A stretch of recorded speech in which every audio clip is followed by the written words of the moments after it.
श्रीराम. नमस्कार. 157व्या दासनवमी उत्सवात आजच्या दुसऱ्या दिवसाच्या कार्यक्रमामध्ये, तिसऱ्या दिवसाच्या कार्यक्रमामध्ये आपल्या सगळ्यांचं स्वागत करतो. आजचा कार्यक्रम हा गीत रामायणावरील नृत्य आणि नाट्य आविष्कार असा कार्यक्रम आहे. साधारण 1.25 तासाचा हा कार्यक्रम आहे. सर्व दातारळीतील हौशी कलाकारांनी अत्यंत मेहनतीने हा कार्यक्रम बसवलेला आहे. या कार्यक्रमाची सुरुवात करण्यापूर्वी नारळ वाढवून या कार्यक्रमाची आपण सुरुवात करतोय.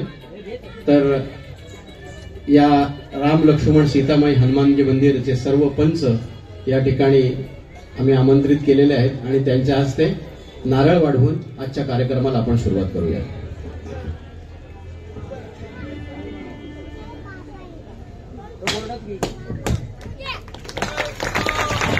सियावर रामचंद्र की, पवन सुत हनुमान की, समर्थ रामदास स्वामींचा.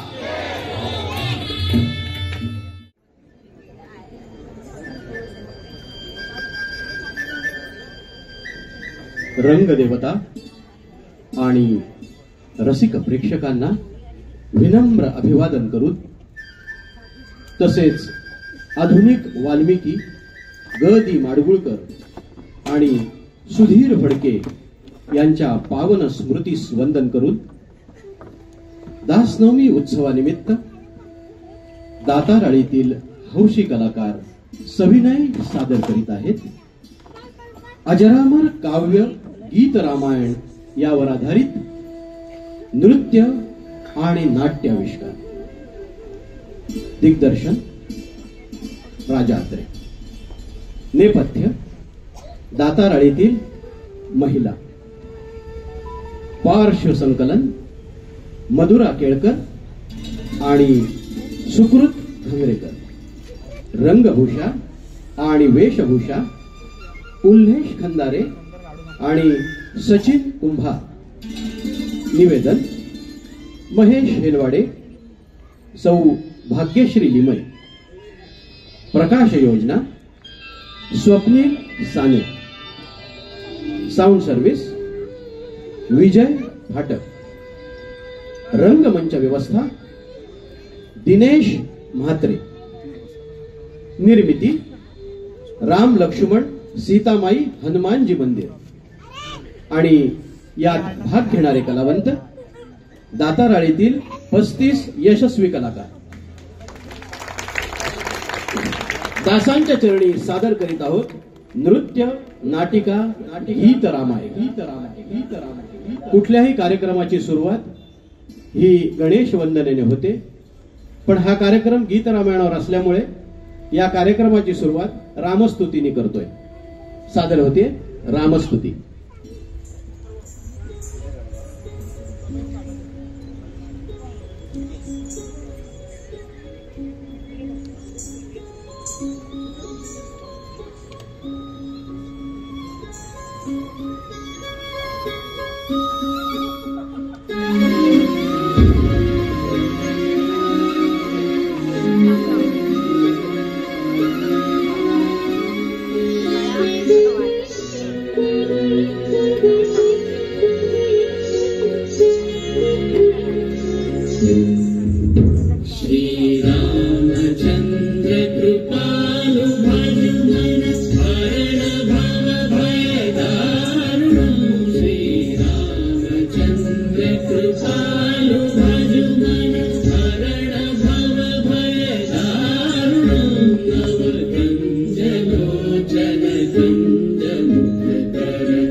जशर चाप धर संग्राम जित खर दूषणं श्रीरामचंद्र कृपालु भजुमना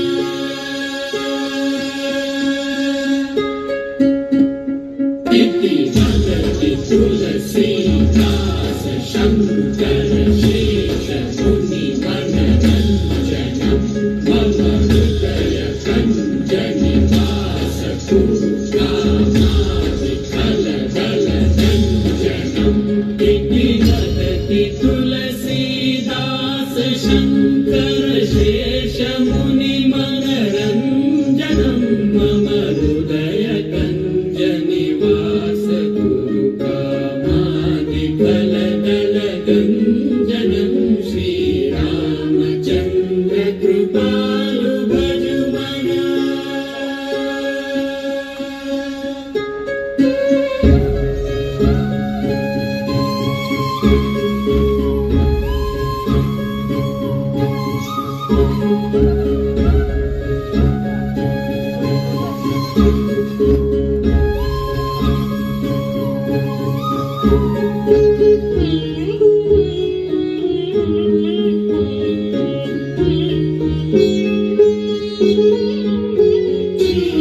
श्रीरामचंद्र कृपालु भजुमना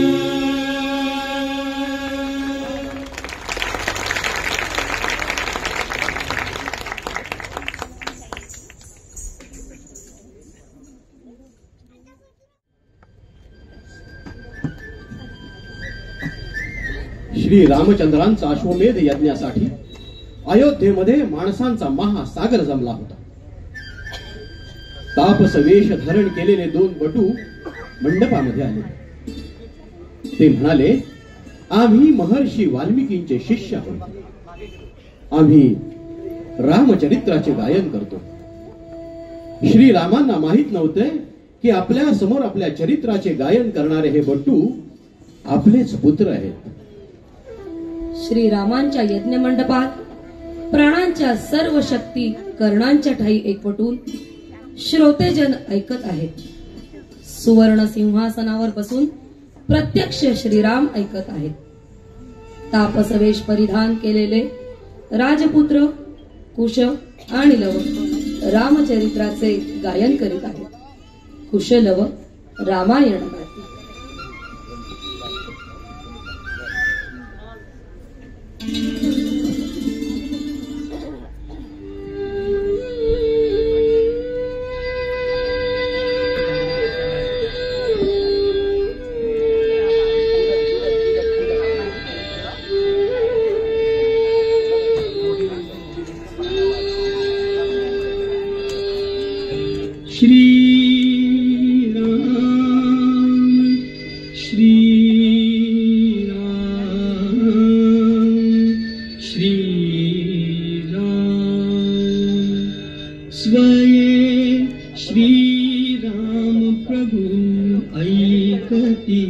स्वये श्री राम प्रभु ऐकती कुशलव रामायण गाती. स्वये श्री राम प्रभु ऐकती. स्वये श्री राम प्रभु ऐकती कुशलव रामायण गाती. कुशलव रामायण गाती.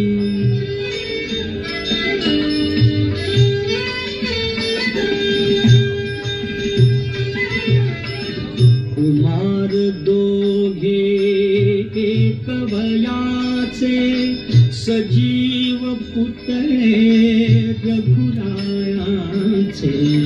कुमार दोघे एक वयाचे सजीव पुतळे रघुरायाचे. पुत्र सांगती चरित पित्याचे. पुत्र सांगती चरित पित्याचे. ज्योतिरे तेजाची आरती. ज्योतिले तेजाची आरती कुशलव रामायण गाती कुशलव रामायण गाती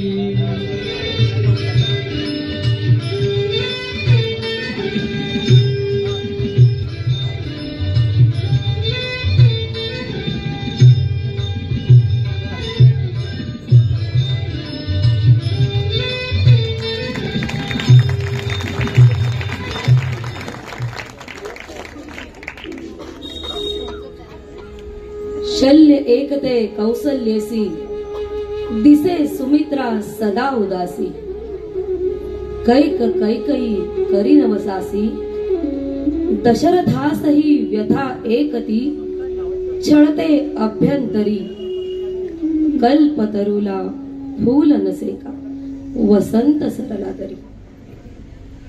प्रजाजनांना सर्व सुखाने नाहू घालणाऱ्या दशरथाच्या घरात पाळणा हलू नये हा केवढा दैव दुर्विलास. अयोध्येच्या प्रत्येक जाणत्या प्रजाजनांच्या मनात हा प्रश्न वारंवार उठत होता. मग दशरथांच्या राण्यांची काय अवस्था असेल. कौसल्यावरून ग्रीष्मकालीन नदीसारखी थोडी अशक्त तरीही शांत सुख. पण मनात ती काय म्हणत होती. मूर्त जन्मते पाषाणातून कौसल्या काही नशिळे विचारे मस्तक या व्यापिले उगा का काळीज माझे उले पाहुनी वेलीवरची फुले. महाराणी कौसल्य अशा चमत्कारिक मनस्थितीत असतानाच महाराज दशरथ अंतपुरात आले. आपल्या लाडक्या राणीला ते सांगू लागले. सरयू तीरी यत्न करू मुक्त करांनी दान करू शेवटचा हा यत्न करू अंती अवभृत स्नान करू इप्सित ते तो देईल अग्नी अनंत हातांनी. या इच्छेनेच दशरथांनी यज्ञाश्व सोडला. पुढे एका संवत्सरानंतर तो यज्ञीय अश्व परत आला. राजा दशरथाच्या विनंतीनुसार ऋष्यशृंगांनी यज्ञ मांडला. एका शुभ वेळी यज्ञीय ज्वालेतून एक रक्तवर्ण महापुरुष प्रकट झाला आणि दुंदुभी सारख्या कणखर पण मधुर सादाने तो राजा दशरथाला म्हणाला. दशरथा दशरथा घे हे पायसदान पायसदान दशरथा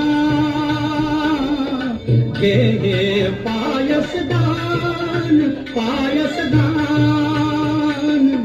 तुझ्या यज्ञी प्रगट झालो तुझ्या यज्ञी प्रगट झालो हा माझा सन्मान दशरथा दशरथा दशरथा घे हे पायसदान पायसदान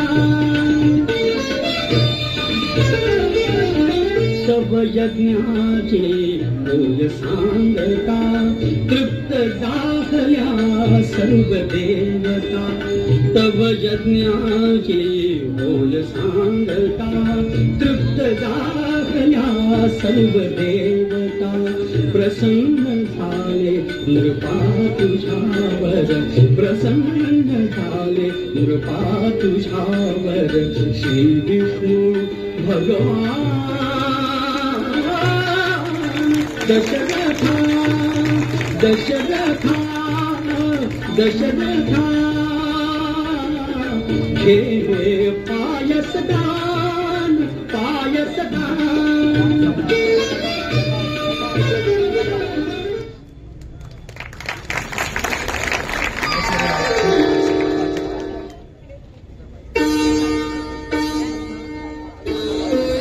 राण्या करतील पायस भक्षण उदरी होईल वंशारोपण त्यांच्या पोटी जन्मा येतील योद्धे 4 महान.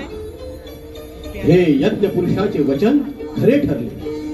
त्या पायसाच्या सेवनाने दशरथाच्या तिन्ही राण्या गर्भवती झाल्या. यथाकाली त्या प्रसूतही झाल्या. कौसल्येला श्रीराम, सुमित्रेला लक्ष्मण आणि शत्रुघ्न, कैकईला भरत असे 4 पुत्र झाले. राजाची इच्छा पूर्ण झाली. प्रासादातील सुखाला सीमा राहिल्या नाहीत. नगरजनांचा आनंद तर नुसता भरून ओसंडत होता. श्रीरामादिक भावंडे रांगू लागली. तरीही अयोध्येतील स्त्रिया श्री राम जन्माचे आनंद गीत गातच होत्या, पुन्हा पुन्हा गात होत्या.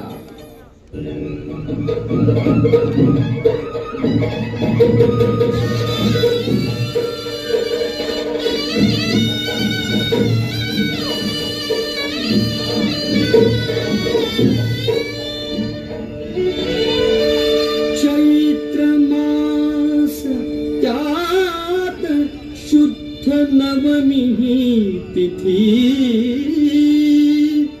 गंधयुक्त तरीही वात उष्ण हे किती.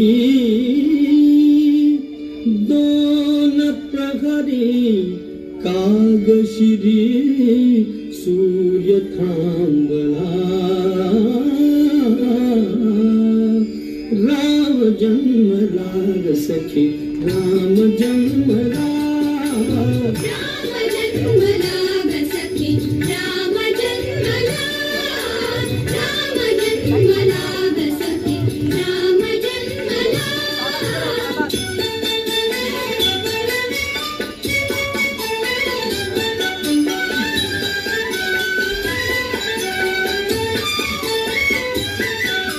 कौसल्या राणी हळू उघडी लोचने, तिथून जाय माझ स्वतः पुत्र दर्शने.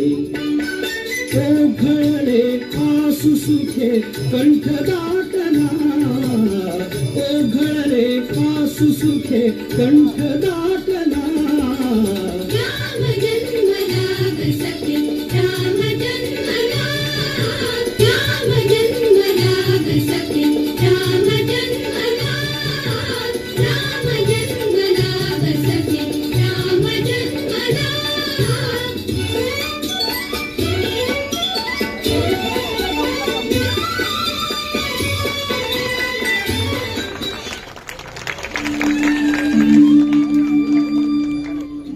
पुष्पांजली फेकी कोणी, कोणी भूषणे, हास्याने लोपविले शब्द भाषणे.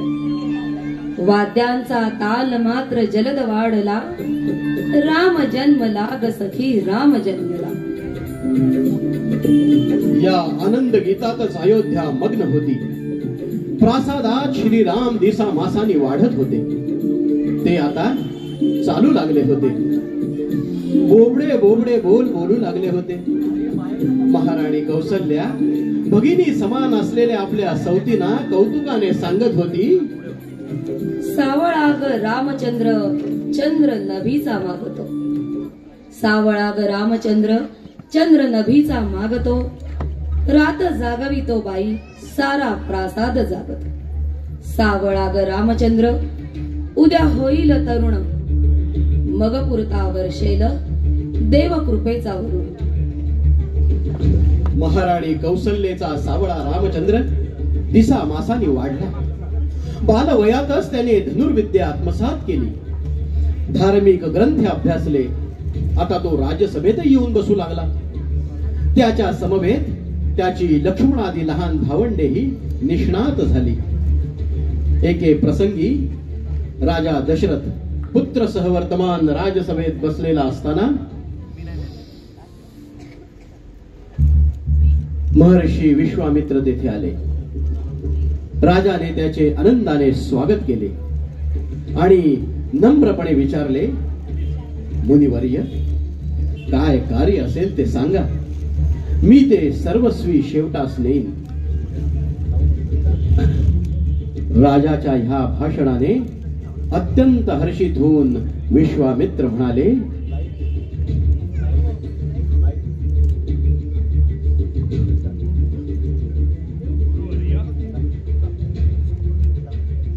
ज्येष्ठ तुझा पुत्र मला देई दशरथा यज्ञ रक्षणास योग्य तोची सर्वथा ज्येष्ठ तुझा पुत्र मला देई दशरथा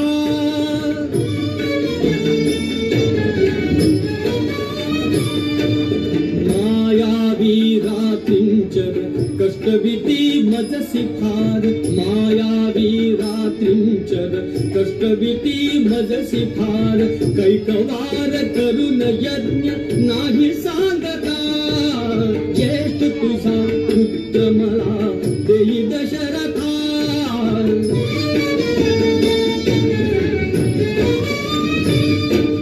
शाप कसा देऊ मी दीक्षित तो नित्य क्षमी शाप कसा देऊ मी दीक्षित तो नित्य क्षमी सोडतोच तो प्रदेश याग मोडता ज्येष्ठ तुझा पुत्र मला देई दशरथा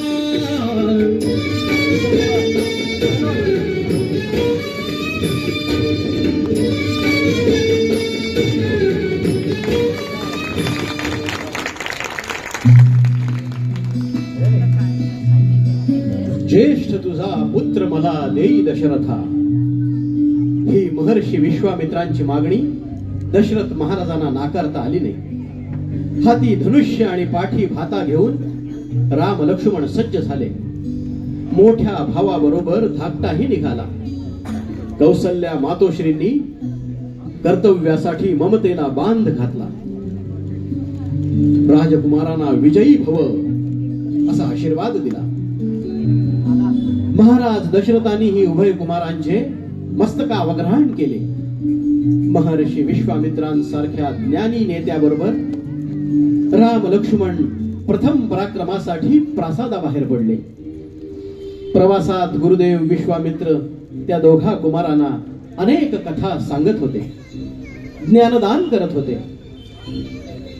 जाता जाता ते तिघे मलद करुष देशाच्या परिसरामध्ये आले.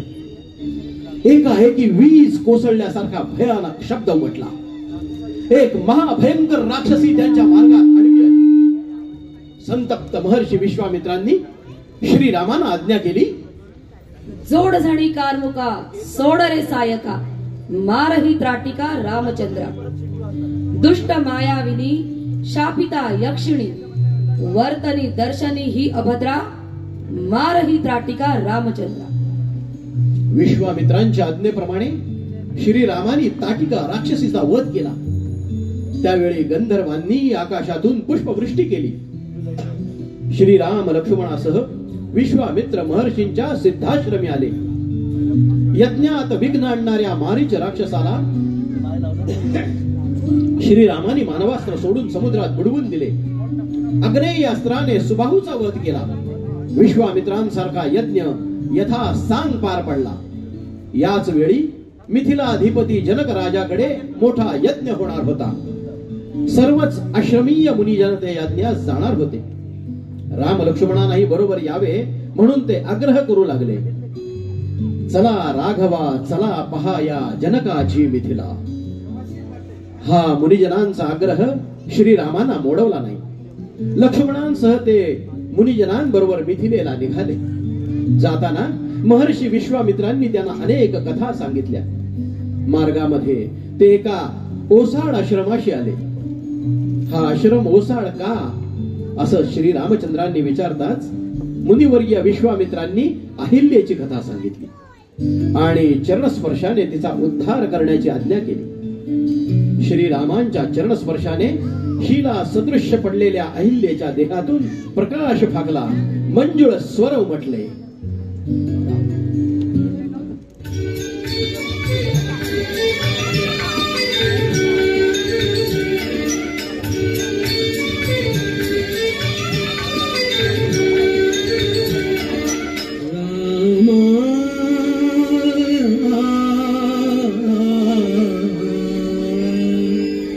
चरण तुझे लागले आज मी शाप मुक्त झाले आज मी शाप मुक्त झाले रामा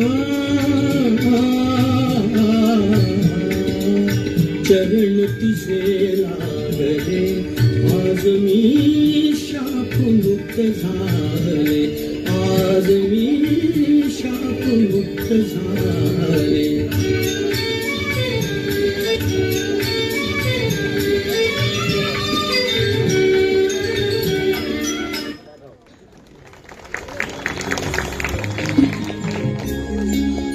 श्रीराम जनकाच्या मिथिला नगरीत पोहोचताच जनकाने अतिशय आनंदाने त्यांचे स्वागत केले.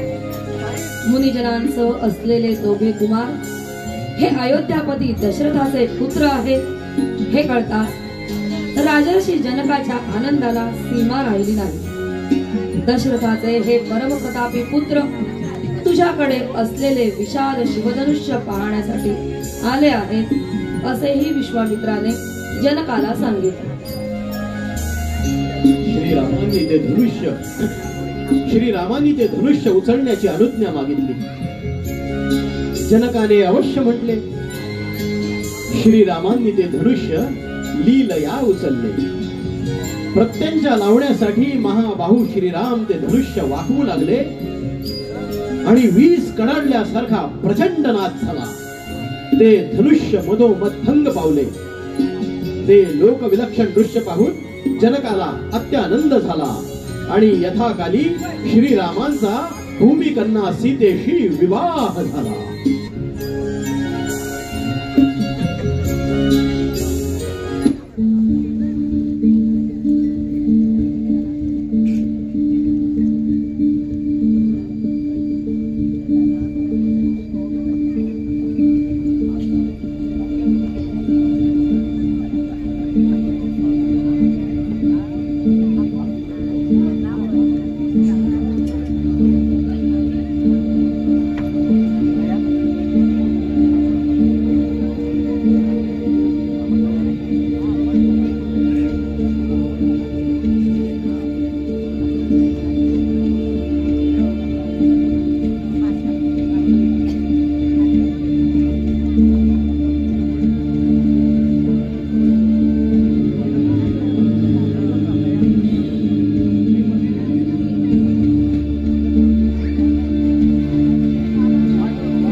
सहज उचलिले धनुशंकराचे पूर्ण जागले जनकनृपाचा हेतू अंतरीचे श्रीरामानी सहज उचलिले धनुशंकराचे पूर्ण जागले जनकनृपाचा हेतू अंतरीचे उभे ठाकले फार सावळे समोर दुहितेचे उभे ठाकले फार सावळे समोर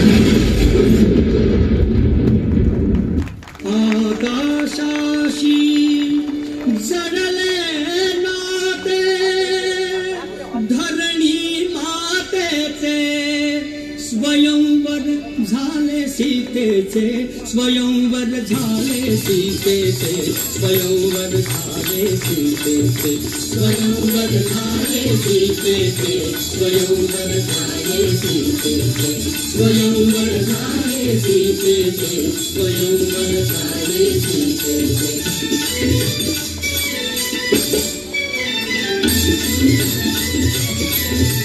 चुकले थोडे राम जानकी घाली वरमाला गगना माझी देवकराच्या करीती करताना चुकले थोडे राम जानकी घाली वरमाला गगना माझी देवकराच्या करीती करताना त्याच्या कानी गजर पोचले मंगल माधवचे ठाकानी गजर पोचले मंगल माधवचे स्वयंवर झाले सीतेचे स्वयंवर झाले सीतेचे स्वयंवर झाले सीतेचे स्वयंवर झाले सीतेचे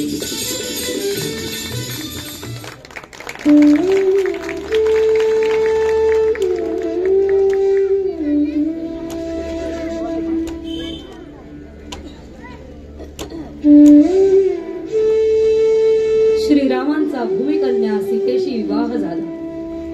अत्यंत सुस्वरूप, ज्ञानी, महापराक्रमी, एकवचनी आणि तरीही शालीन असलेले श्रीराम प्रजाजनांना अत्यंत प्रिय होऊन राहिले. महाराज दशरथांच्या मनात आले, हे राज्य आता श्रीरामांच्या स्वाधीन करावे आणि आपण विश्रांती सुखाचा लाभ घ्यावा. दशरथांनी प्रसिद्ध करून टाकले, चैत्र मासी पुष्य नक्षत्रावर श्रीराम सिंहासनस्थ होणार. प्रजाजन आनंदोत्सवात मग्न होऊन गेले होते. श्रीरामांच्या दोन्ही सपत्न्य माताही कौसल्य इतक्याच आनंदात असताना मंथरा नावाच्या एका दृष्ट कोपड्या दासीने कैकईचा बुद्धिभेद केला. भरत शत्रुघ्न आजोळी गेले असताना दशरथ रामाला अभिषेक करतोय, त्या अर्थी त्याचा हेतू शुद्ध नाही. राज्य तुझ्या भरताला मिळालं पाहिजे आणि राम येथून टळला पाहिजे. यामुळे कैकईचे मन पालटले. तिने राजा दशरथाला बजावले आणि मागील दिलेल्या वचनाची आठवण करून दिली. हा सगळा प्रकार प्रभू रामचंद्रांना कळल्यावर ते आनंदाने वनवासास जायला तयार झाले. स्थिर डोळ्यांनी हे सर्व पाहत असलेल्या लक्ष्मणाला मात्र आता हे सहन होईना. तो संतापून म्हणाला, रामा विण राज्यपती कोण बैसतो, घेऊन या खड्ग तरी मीच पाहतो. अशा ईर्षेला पेटलेल्या लक्ष्मणाला श्रीरामानं मोठ्या प्रयासानं शांत केलं. मातोश्री कौसल्येस नम्रपणे सांगितलं, आई, माझ्या जाण्याने महाराजांना अत्यंत दुःख झालंय. अशा परिस्थितीत त्यांना सोडून तूही माझ्या संगती अरण्यात येणे योग्य नाही. कौसल्येला ते मान्य करणं भागच पडलं. मग श्रीराम सीतेच्या मंदिरामध्ये आले.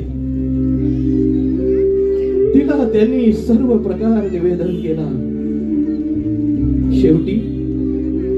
शेवटी वनात जाण्यासाठी निरोप मागितला. निरोप शब्द ऐकताच उदास हसत सीता म्हणाली, जेथे राघव तेथे सीता.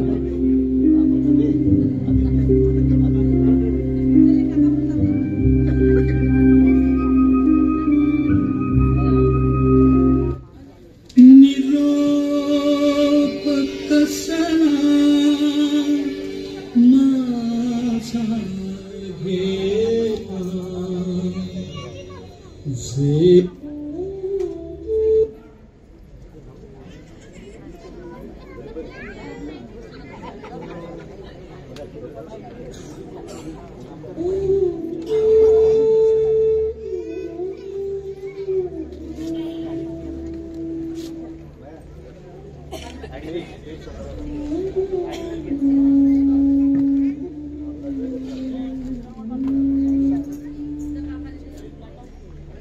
श्रीराम सीतेच्या मंदिरात आले. त्यांनी तिला सर्व प्रकार निवेदन केला. शेवटी वनात जाण्यासाठी निरोप मागितला. निरोप शब्द ऐकताच उदास हसत सीता म्हणाली, जेथे राघव तेथे सीता. रामानी त्यांना खूप समजवण्याचा प्रयत्न केला, पण सीता आपल्या हट्टाला पेटूनच होती. तिने आपला हट्ट सोडला नाही आणि ती रामाला विनवण्या करू लागली की काहीही झालं तरी मी तुमच्या बरोबर वनवासाला येणार. शेवटी रामाला तिचा हट्ट मोडवला नाही. जेथे राघव तेथे सीता या सीतेच्या निश्चयापुढे श्रीराम काय बोलणार.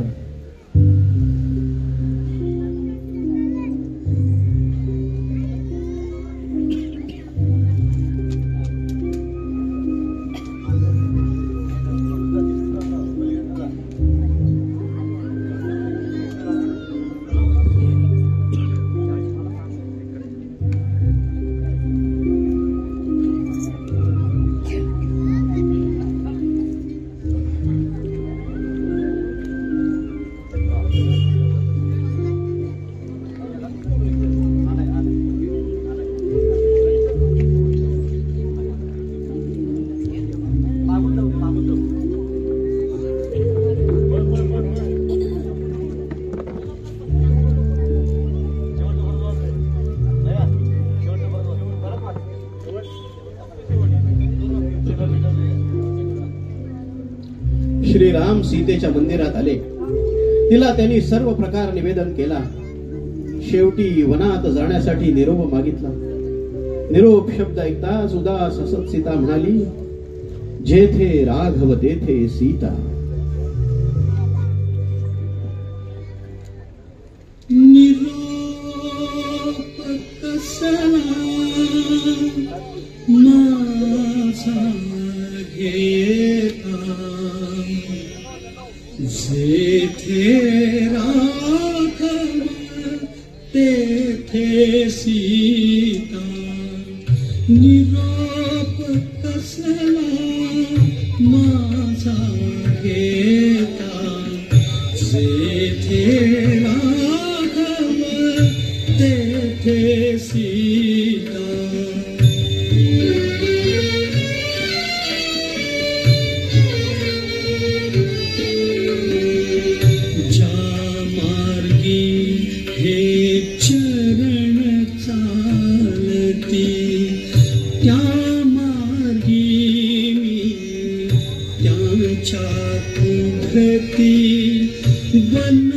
वनवासाची मनान भीती, संगे आपण भाग्य विधाता.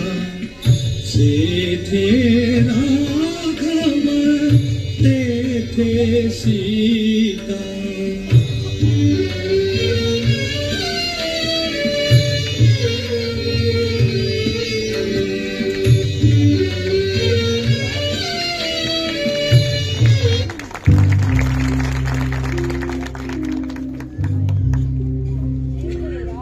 तेथे सीता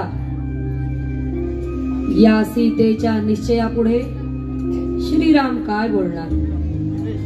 ते म्हणाले, सीते, तुझा हा निश्चय उभय कुलांना शोभणारा आहे. वस्त्रे भूषणे सर्व ब्राह्मणांना दान करून टाक आणि सत्वर वनवासाला निघण्याची सिद्धता कर. श्रीराम, लक्ष्मण आणि जानकी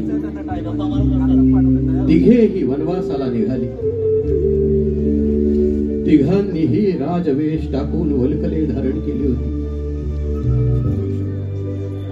सर्वांचा निरोप घेऊन श्रीराम निघाले. सुमंत मंत्री त्यांच्या रथावर बसला.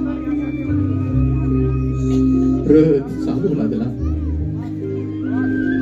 त्याच्या पाठोपाठ सारी अयोध्या नगरी चालू लागली.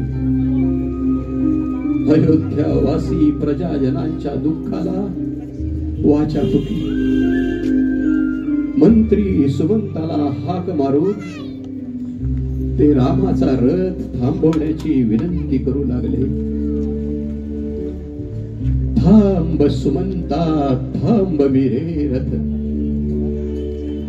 ही नगरजनांची आर्त प्रार्थना श्रीरामांचा रथ अडवू शकली नाही. बंधू लक्ष्मण आणि पत्नी जानकी यांच्यासह श्रीराम अयोध्येच्या बाहेर पडले. त्या रात्री अयोध्येतील कुठल्याही घरी अग्नी प्रदीप्त झाला नाही. दिवे लागले नाही, अन्न शिजले नाही. उदक नाहीसे झालेल्या समुद्रासारखी ती रघुनगरी भकास झाली होती. श्रीरामांनी सीमेबाहेर गेल्यावर अयोध्येच्या दिशेला मुख करून तिला अभिवादन केले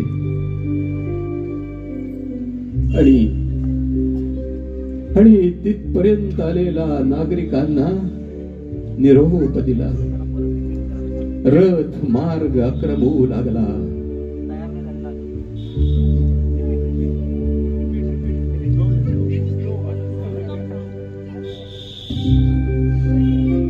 ही नगरजनांची आर्त प्रार्थना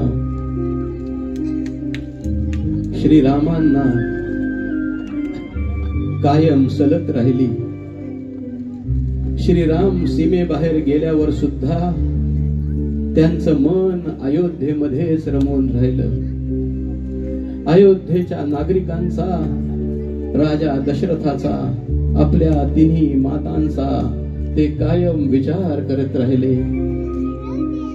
सीता, लक्ष्मण तिघेही तसेच उदास होते.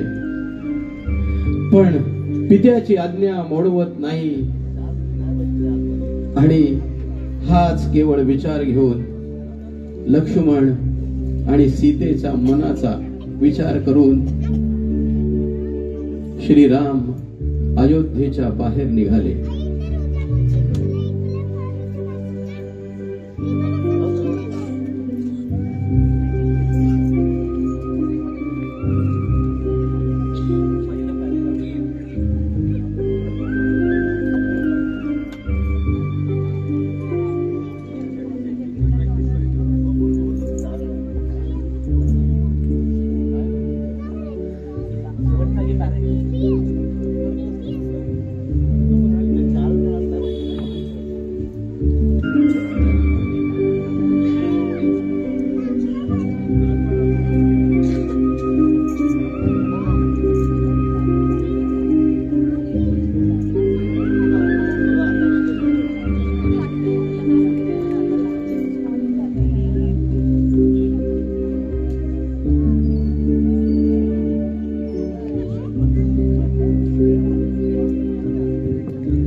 की काय घडे हे आज अकल्पित आज अकल्पित आज अकल्पित थांब सुनंदा थांब विवेक थांब सुनंदा थांब विवेक थांब सुनंदा थांब विवेक थांब विवेक थांब विवेक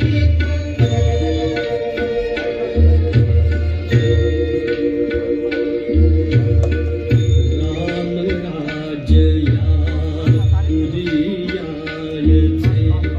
स्वप्न लोचनी अजून कालचे अवचित झाले भग्न मनोरथ भग्न मनोरथ भग्न मनोरथ थांब सुनंदा थांब विवेक थांब सुनंदा थांब विवेक थांब सुनंदा थांब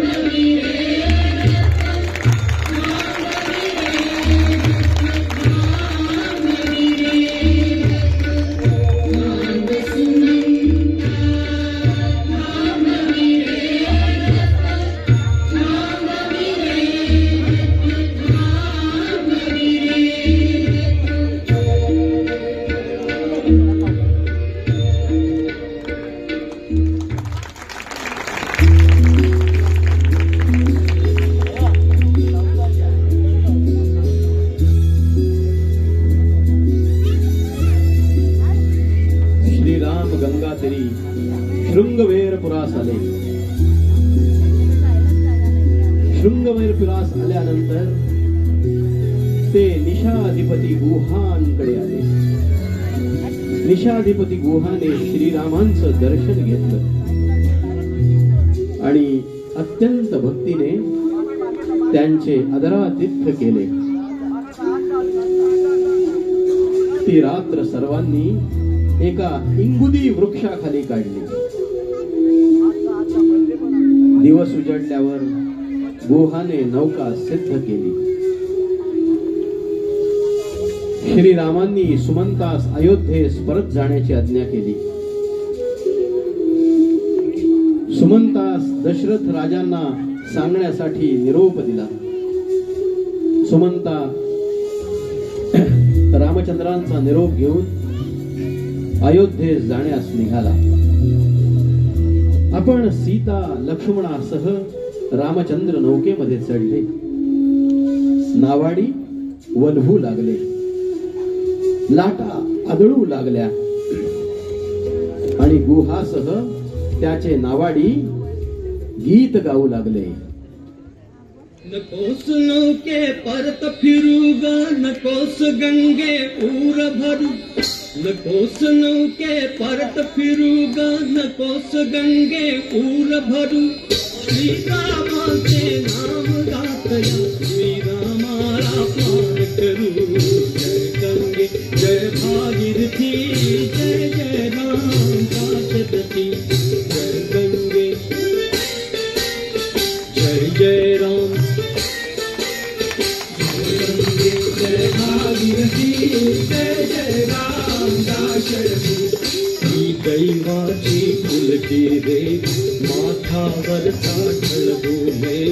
ही दैवाची फुलकी रे माथावरचा ढळभूमे.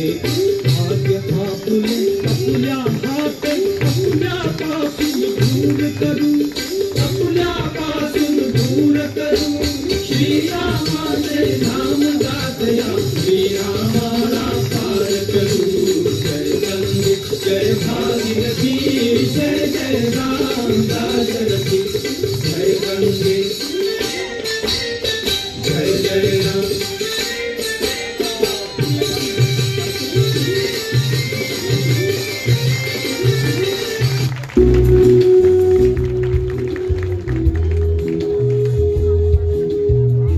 गुहाच्या नावाड्यांनी श्रीरामादिकांना गंगा पार केले. वनवासी श्रीराम भार्या व बंधू यासह पुढे मार्गस्थ झाले. एका सायंकाळी ते भरद्वाज मुनींच्या आश्रमात पोहोचले. भरद्वाजांनी त्यांचे यथोचित स्वागत केले आणि वास्तव्यासाठी चित्रकूट पर्वत योग्य असल्याचे सांगितले. चित्रकूटास जावयास मार्गही कथन केला. त्यांचा निरोप घेऊन श्रीराम पुढे निघाले. ते तिघे चित्रकूट पर्वतावर पोहोचले. तेथील एका सपाट व मनोहर स्थळाकडे अंगुली निर्देश करून श्रीराम म्हणाले, या इथे लक्ष्मणा बांध कुटी. या श्रीरामांच्या आज्ञेप्रमाणे लक्ष्मणाने त्वरित शाखा पल्लव यांची जमवाजमव केली आणि चित्रकूट पर्वतावर श्रीरामाश्रम उभा राहिला.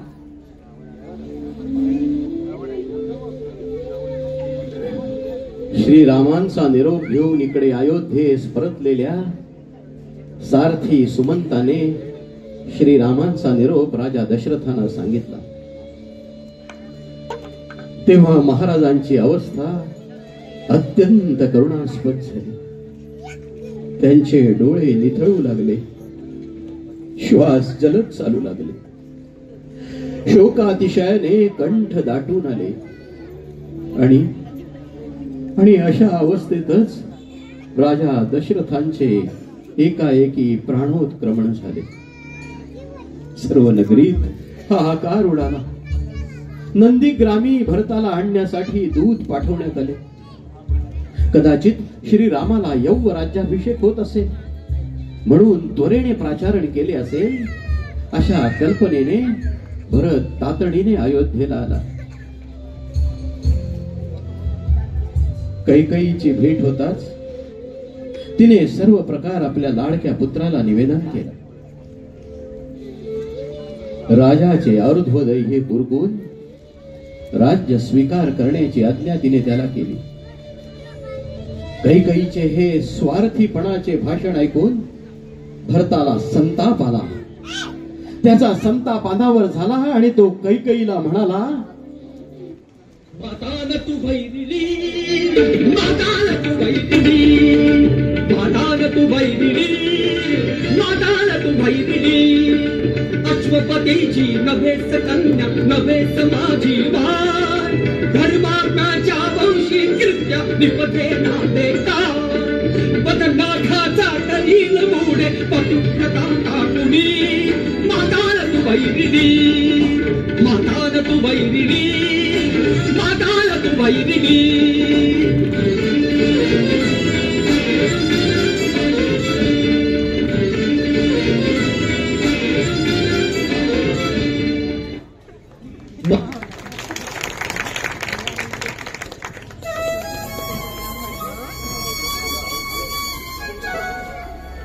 माता न तू वैरिणी इतक्या कठोर शब्दांनी कैकेयीची निर्भसना करून भरत श्रीरामांच्या शोधासाठी अयोध्येबाहेर पडला.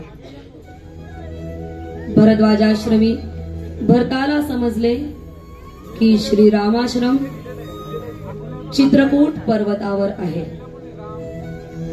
भरत तिकडे निघाला. भरत रामाश्रमात आला.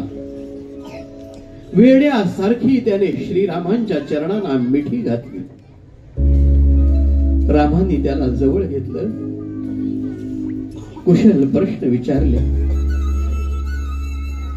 भांबावून गेलेल्या भरताने मोठ्या कष्टाने पितृनिधनाची वार्ता सांगितली. सर्व आश्रमावरच दुःखाची छाया पसरली. यथा काळी श्रीरामांनी वडिलांचे श्राद्ध केले. भरत पुन्हा पुन्हा म्हणू लागला, रामा, माझ्या आईच्या मूढपणामुळे आणि वडिलांच्या पत्नी प्रेमामुळे तुम्हाला वनवासी व्हावं लागलं. तेव्हा सर्वज्ञ श्रीराम भरताला म्हणाले, पराधीन आहे जगती पुत्र मानवाचा दोष ना कुणाचा पराधीन आहे जगती पुत्र मानवाचा दोष ना कुणाचा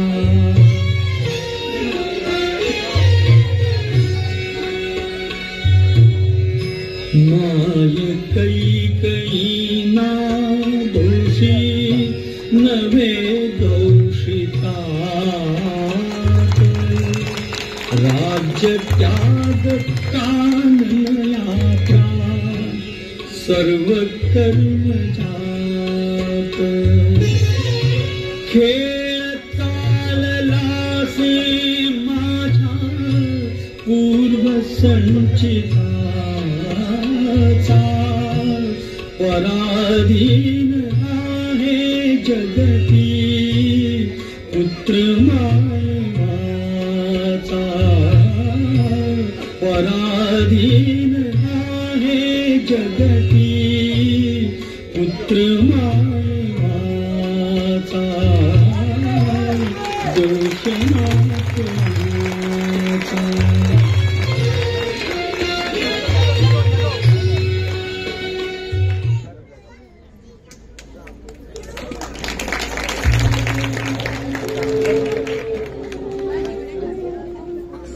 दैव जास दुःखे भरता दोष ना कुणाचा. हे श्रीरामाने कितीही वेळा पटवून सांगितलं तरी भरताचे डोळे कोरडे होईना. तो पुन्हा पुन्हा श्रीरामांना आग्रह करीत होता, तुम्ही परत चला, राज्याभिषेक करवून घ्या.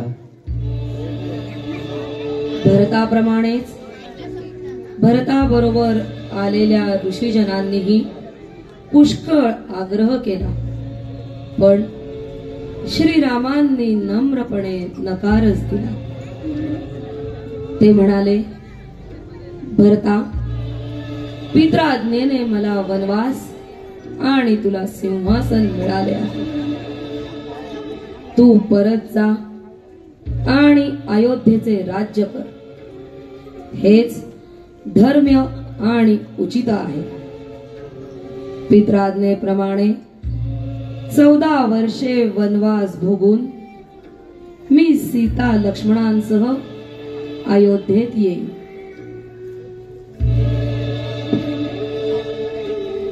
श्रीरामांच्या या उत्तराने निराश झालेला भरत गहिवरला आणि श्रीरामांच्या पादुकांना स्पर्श करून करुणात्मक स्वरांनी म्हणाला, तुमच्या पादुका मला द्या.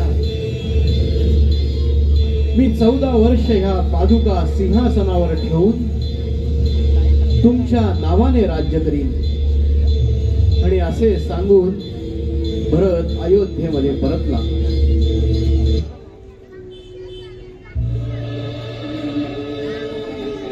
एकदा या पर्णशालेच्या ओट्यावर श्रीराम जानकी लक्ष्मणांसह वार्ता विनोद करीत असताना एक अद्भुत स्त्री आश्रमाच्या अंगणात आली. अनुरक्तेसारखे अंग विक्षेप करीत धुंद डोळ्यांनी ती श्रीरामांना न्याहाळू लागली. हलके हलके मंजूळ स्वर काढून ती श्रीरामांशी बोलू लागली. श्रीरामांशी लगट करणाऱ्या शूरपणखेला श्रीराम विनोदाने म्हणाले, मी एक पत्नी व्रतधारी आहे, विवाहित आहे. मला काही तुझ्या प्रेमाचा स्वीकार करता येणार नाही. माझा हा धाकटा भाऊ आहे, तो अद्याप अविवाहित आहे. तो तुला वळतोय का ते पहा. शूरपणखेने आपला मोहरा लक्ष्मणाकडे वळवला. लक्ष्मण हसत हसत म्हणाला, माझी भार्या होणं म्हणजे दासाची दासी होण्यासारखं आहे. मी माझ्या वडील बंधूंच्या चरणाचा दास आहे. तू असं कर, श्रीरामांचीच कनिष्ठ भार्या हो. फार तर तुझ्यासाठी ते या प्रथम पत्नीचा त्याग करतील. लक्ष्मणाच्या भाषणातील विनोद न समजल्यामुळे ती मूर्ख राक्षसी खरोखरीच परत श्रीरामांपाशी गेली आणि म्हणाली, रामा, तू सर्वस्वी माझा राहावास म्हणून तुझ्या समक्ष तुझ्या या स्त्रीला मी आता खाऊन टाकते. शूर्पणखा जानकीच्या अंगावर धावली तेव्हा मात्र महाबलाढ्य श्रीरामांनी लक्ष्मणाला आज्ञा केली, या राक्षसीला विद्रुप करून टाक. वडील बंधूंच्या आज्ञेसरशी लक्ष्मणाने खड्ग उपसले आणि त्या शूर्पणखेचे नाक आणि कान छेदून टाकले. भयंकर क्रोश करीत ती राक्षसी साऱ्या वनातून किंकाळ्या फोडीत आपला बंधू लंकाधिपती रावण यांच्या समोर उभी राहिली. सर्व अमात्यांसमक्ष ती रावणास म्हणू लागली, रूप झाली शूर्पणखा ही दाशरथीची कीर्ती. चूड घे त्याचा लंकापती, चूड घे त्याचा लंकापती. कसले करसी राज रावणा, कसले जनपालन. श्रीरामाने पूर्ण जिंकिले तुझे दंडकावन. सत्ताघातुक नाही तरीही कर्तव्याची स्मृती. चूड घे त्याचा लंकापती, चूड घे त्याचा लंकापती.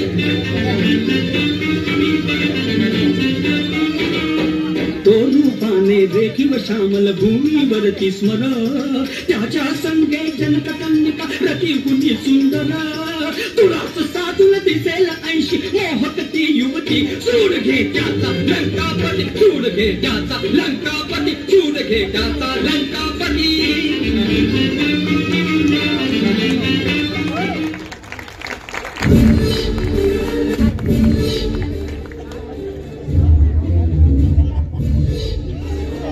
सूड घे त्याचा लंकापती असे पुन्हा पुन्हा म्हणून शूर्पणखेने चेतविलेला दशानन रावण रामांशी युद्ध करून सीता हरण करण्याच्या उद्योगाला लागला.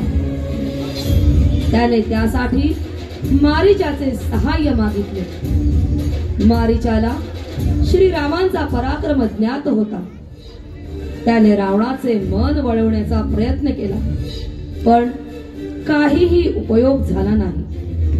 शेवटी काही कपट जमल्यास करावे म्हणून रावणाने एक युक्ती काढली.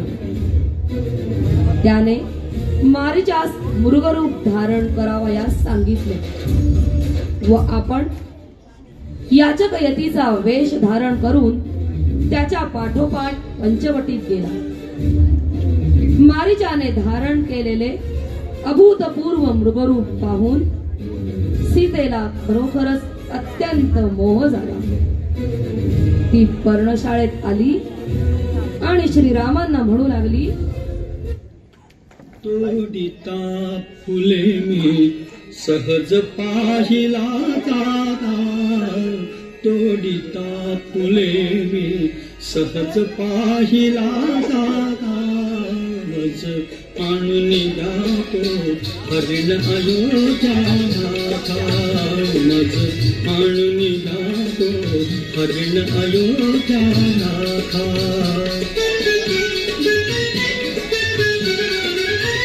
झळकती तयाच्या रत्ने शृंगावरती. नवमोह फुलासन सुवर्ण अंगावरती.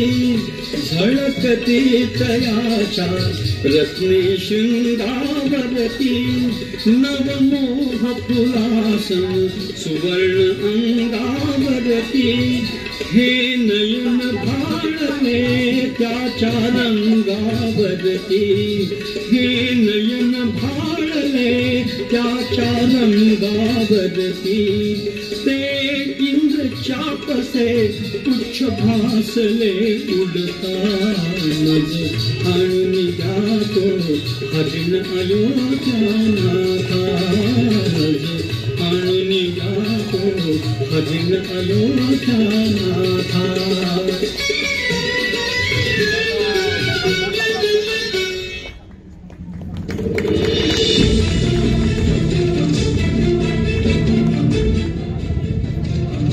आणून द्या तो हरिण अयोध्या नाथा. या सीतेच्या हट्टासाठी श्रीराम धनुष्यबाण घेऊन त्या मृगाच्या मागोवा घेत धावले. श्रीरामांचा बाण वर्मी लागताच तो मायावी मारीच, हे सीते, हे लक्ष्मणा धाव, हे लक्ष्मणा धाव असे मानवी वाणीने ओरडला. ती साध श्री रामचंद्रांच्या सादासारखीच होती. त्यामुळे इकडे पर्णशाळेमध्ये सीतेच्या शरीराला कापरे भरले. श्रीरामांनाच काही अपघात झाला ह्या कल्पनेने तिने लक्ष्मणाला त्यांच्या शोधार्थ पाठवले. पण लक्ष्मणाने जाण्यापूर्वी पर्णकोटी बाहेर बाणाने एक रेषा काढली आणि सीतेला ती लक्ष्मण रेषा कोणत्याही परिस्थितीत पार करू नये असे सांगितले.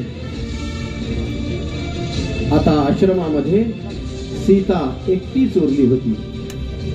ही संधी साधून यतिवेश धारण केलेला रावण पुढे झाला.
हे घ्या मुनिवर. पुढे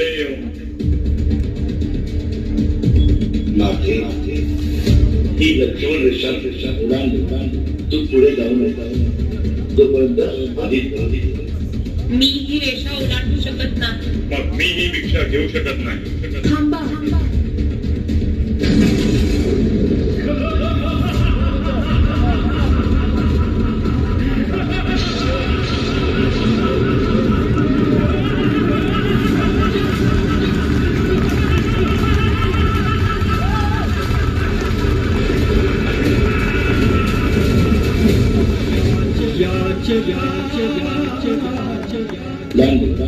तू पुढे जाऊ नये तोपर्यंत मी ही रेषा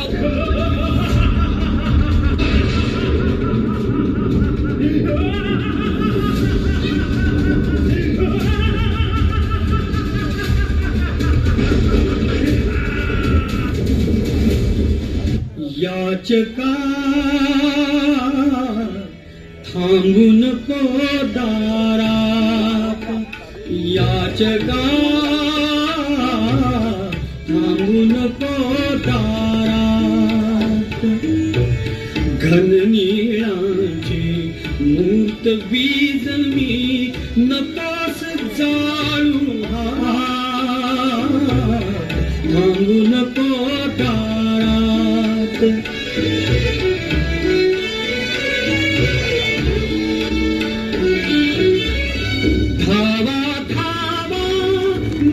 रघुवर गज शुंडाये कमल करीवर असाल तेथून ऐका माझा शेवटचा आकांत. शेवटचा आकांत.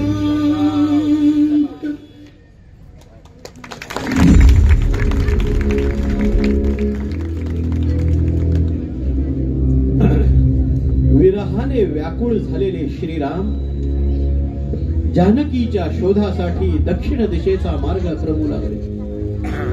श्रीराम सारखे सीतेच्या नावाने साद घालीत होते, निराशेने स्पुंदत होते. जड पर्वतांना देखील सीतेचा ठिकाणा विचारत होते. पुढे पुढे जाता जाता ते पंपा सरोवराच्या पश्चिम तीरावर पोहोचले. या तीरावर पोहोचल्यानंतर श्रीरामांना शबरीचा आश्रम लागला. ती तपस्विनी अवर्णनीय उत्साहाने श्रीरामांना समोर आली आणि म्हणाली,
धन्य मी शबरी श्रीरामा असे अत्यानंदाने म्हणतच शबरी अनंतात विलीन झाली.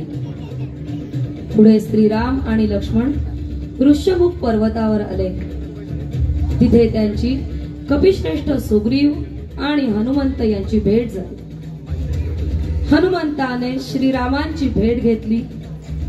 प्रथम दर्शनीच श्रीराम आणि हनुमंत यांच्यात स्नेहभाव निर्माण झाला.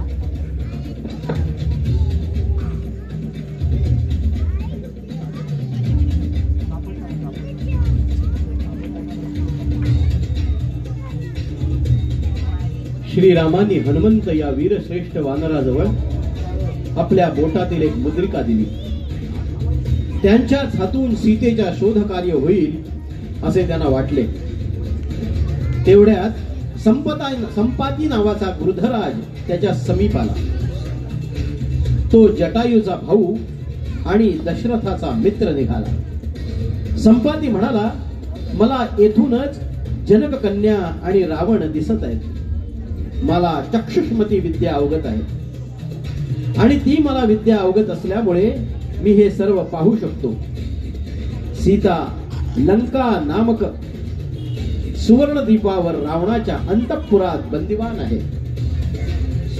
क्षार समुद्राच्या अथांग पाण्याचे उल्लंघन करण्यासाठी काही उपाय असेल तर तो शोधा.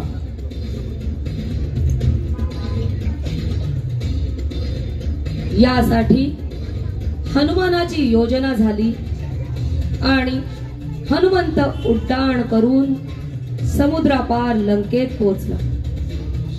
लंकेत जाऊन सीतेची भेट घेऊन राम आपल्या सुटकेसाठी लवकरच लंकेवर चाल करून येत आहेत असा निरोप हनुमंतांनी सीतेला दिला. त्यानंतर त्याने लंकेमध्ये हाहाकार मांडला.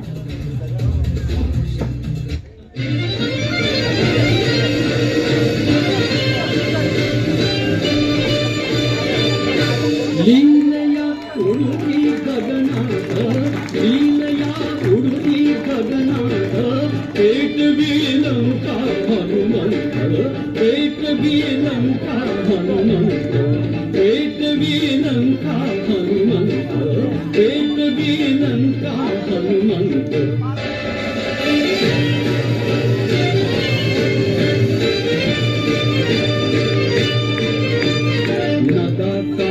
घनती से मारुति विजय करी दे उच्च मारुति.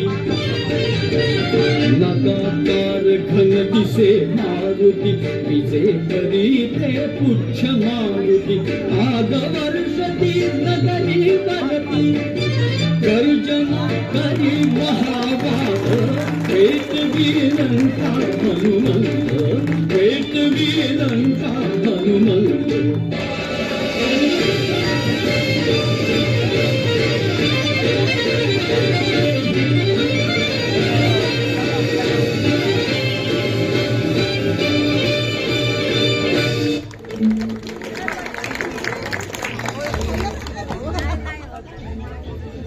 सर्व लंका पेटवल्यावर शांत चित्ताने हनुमंताने आपले पुच्छ सागर जलात विझवून दिले आणि तदनंतर आकाश मार्गाने तो परत श्रीरामांपाशी आला.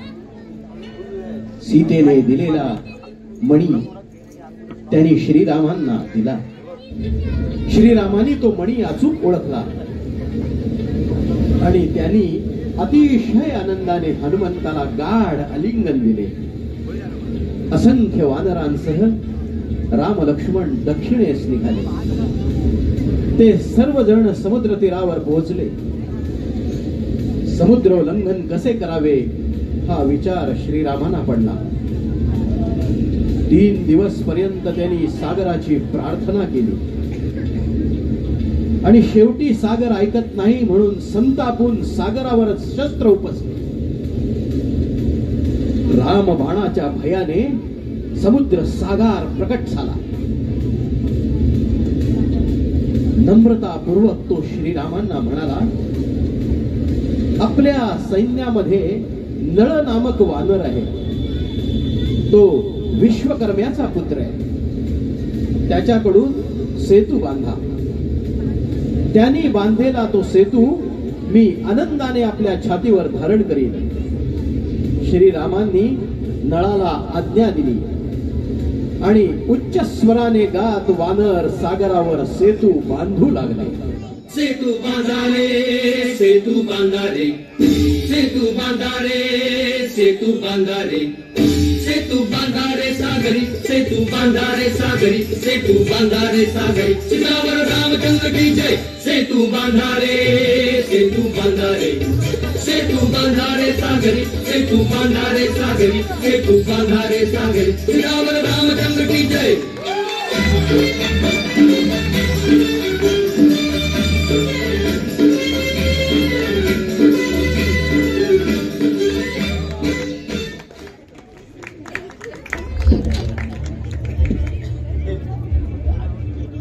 अत्यंत कमी वेळात बांधलेल्या सेतूवरून श्रीराम, लक्ष्मण आणि हनुमंत सर्व वानर सेनेसह लंकेजवळ पोहोचले आणि त्यांनी अंगदाकरवी रावणास शेवटचा निरोप धाडला. श्रीरामांचा हा निरोप वालीपुत्र अंगदाने जसाचा तसा जाऊन रावणास सांगितला. ते तीक्ष्ण शब्द ऐकताच रावणाच्या क्रोधास सीमा राहिल्या नाही. त्याने आपल्या सचिवांना आज्ञा केली, या दुर्बुद्धी वानराला धरून याचा वध करा. त्या आज्ञेसरशी सर्प चिटकावेत तसे अनेक राक्षस अंगदाच्या देहाला जिट्या देऊ लागले.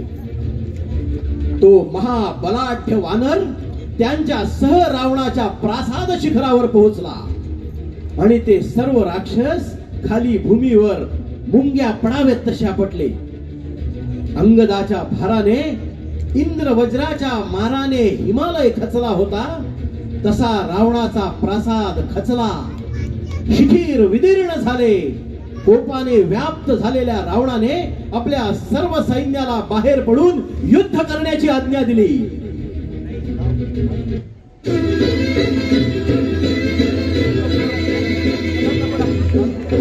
नभाभेदुनी नाद चालले शंख दुंदुबींचे चालले शंख दुंदुबींचे अनुपमेय हो सुरू युद्ध हे राम रावणाचे युद्ध हे राम रावणाचे.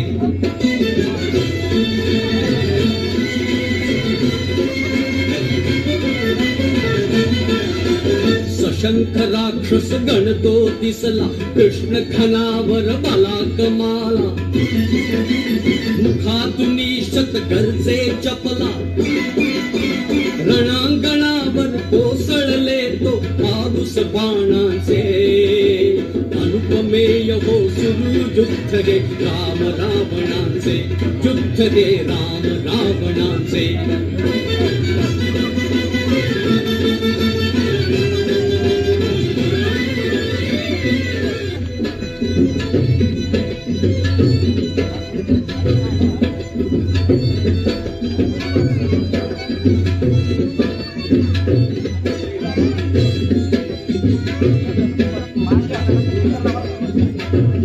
श्रीरामांनी अगस्त्य ऋषींनी दिलेला दैदिप्यमान बाण धनुष्याला लावला.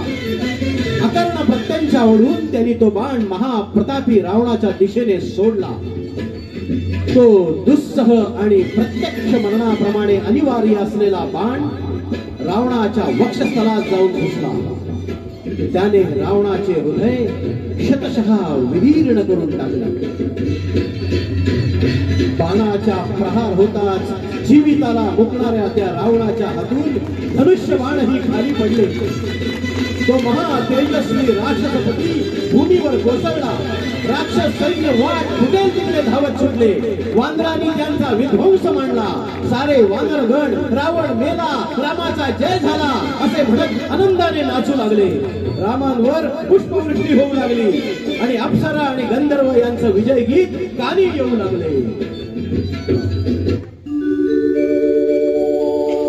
देव हो बघा रामलीला, देव हो बघा रामलीला, भुवनी रावण वध झाला, भुवनी रावण वध झाला.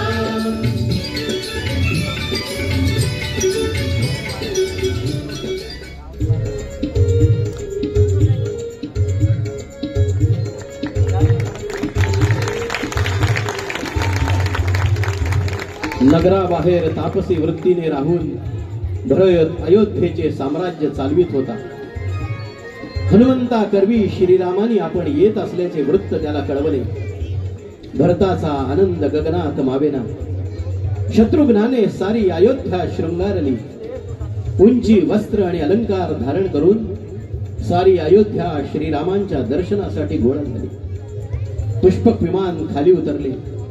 श्रीराम सीतेसह दृष्टीस पडताच त्यांनी सर्वांनी सियावर रामचंद्र की जय असे गजर केले. भरत पुढे होऊन रामांचे चरण धरले.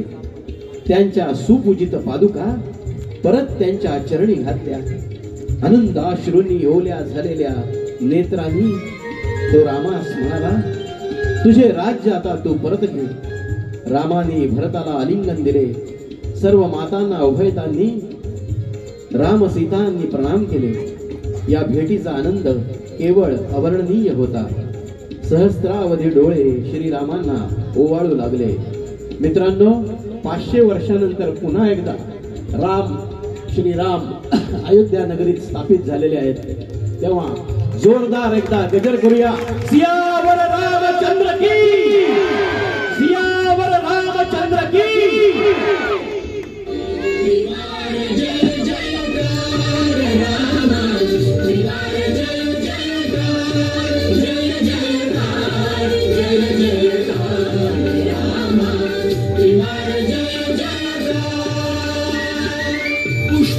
पुष्पकयानातुनी उतरले स्वर्ग सौख्य साकार, स्वर्ग सौख्य साकार. त्रिवार जय जयकार.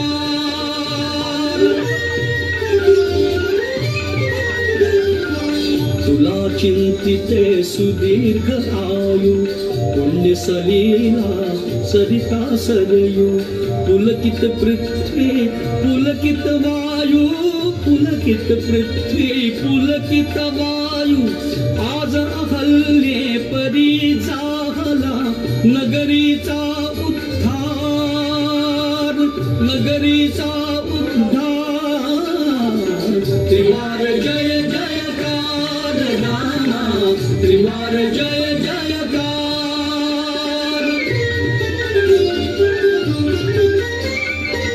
शिवचापासम विरह भंगला स्वयंवरा समय रंगला अधीर अयोध्यापुरी मंगला अधीर अयोध्यापुरी मंगला सानंदाश्रु सादर झालेला हा कार्यक्रम दृढ प्रीती दातारा इथल्या हौशी कलाकारांनी केलेला गीत रामायण सादर करते दाताराई दिग्दर्शन राजा आणि पार्श्वसंगीत संकलन मधुरा केळकर सुकृत घागरेकर निवेदन महेश हेलवाडे आणि भाग्यश्री गीत रामायण मन विसरली सुसज्ज है तब सिंहासन करी प्रभो स्वीकार अत्यंत कमी वेळामध्ये अत्यंत सुंदर कार्यक्रम केल्याबद्दल सर्व कलाकारांचे मनपूर्वक अभिनंदन आणि सर्वात जास्त अभिनंदन राजा अत्रे यांचे, कारण त्यांनी हा ऍक्ट त्यांच्याकडनं करून घेतला. शिंपता सप्न ध्याना मिळो तीर्थता अभिषिक्ता तुझ जाणीव देता अभिषिक्ता तुझ जाणीव देता मुनी वचनांचा पुन्हा हो